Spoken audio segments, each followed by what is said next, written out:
அளவற்ற அருளாளனும் நிகரற்ற அன்புடையோனும் ஆகிய அல்லாஹ்வின் திருப்பெயரை கொண்டு ஆரம்பிக்கின்றேன். அன்பான சகோதர சகோதரிகளே, அஸ்ஸலாமு அலைக்கும் வரஹ்மத்துல்லாஹி வபரகாத்துஹு. நீதியான ஆட்சிக்கு சிறந்த எடுத்துக்காட்டு கலீஃபா உமர் ரலியல்லாஹு அன்ஹு அவர்கள்.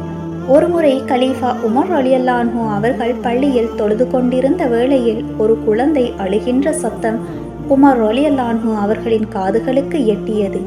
உடனே உமர் ரலியல்லாஹு அன்ஹு அவர்கள் தொழுகையை நிறுத்திவிட்டு அக்குழந்தையிடம் சென்று அந்த தாயிடம் கேட்டார், ஏன் குழந்தையை அழ வைக்கிறாய்? அதற்கு அந்த தாய் சொல்கின்றாள், இந்த குழந்தைக்கு கொடுக்க பாலோ உணவோ என்னிடம் இல்லை. நாளை மறுமையில் அல்லாஹ்விடம் நான் உமர் ரலியல்லாஹு அன்ஹு அவர்களுக்கு எதிராக வாதிட்டே தீருவேன். நானும் அவருடைய ஆட்சியில் தான் இருக்கின்றேன். அவருடைய ஆட்சியில் இருந்து கொண்டு துன்பத்தை அனுபவித்துக் கொண்டிருக்கின்றேன். இதனால் அவருக்கு எதிராக மறுமையில் வாதிட்டே தீருவேன். இத்தனைக்கும் அந்த பெண்ணுக்கு நம் முன்னால் நின்று பேசிக்கொண்டிருப்பது உமர் ரலியல்லாஹு அன்ஹு அவர்கள் என்று தெரியாது.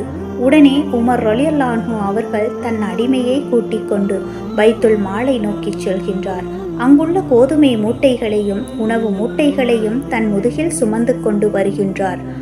வரும்போது அவருடைய அடிமை கேட்டார், நீங்கள் கலீஃபா, என்னிடம் மூட்டைகளை தாருங்கள், நான் சுமந்து கொண்டு வருகின்றேன். அதற்கு உமர் ரலியல்லாஹு அன்ஹு அவர்கள், என் சுமையை நீ மறுமையில் சுமப்பாயா? என் சுமையை நான் தான் சுமக்க வேண்டும். அப்படியே உமர் ரலியல்லாஹு அன்ஹு அவர்கள் சுமந்து கொண்டு வருகின்றார்கள். உணவை கொடுத்து அக்குழந்தையின் பசியை போக்கினார்கள். பின்னர் ஃபஜ்ருடைய நேரமாகியது. உமர் ரலியல்லாஹு அன்ஹு அவர்கள் சுபஹ் தொழுகையை நிறைவேற்றிவிட்டு அழுது கொண்டே சட்டம் இயற்றினார்கள்.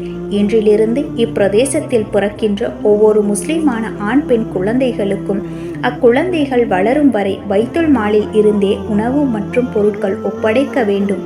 சுபஹானல்லாஹ், என்ன ஒரு நீதி! இன்றைய தலைவர்களின் சேவை இவ்வாறு காணப்படுகின்றது. இன்றைய சமூகத்தில் நீதியான ஆட்சிக்கு நீதியான ஆட்சியாளராகிய உமர் ரலியல்லாஹு அன்ஹு அவர்கள் தேவை. வஸ்ஸலாம்.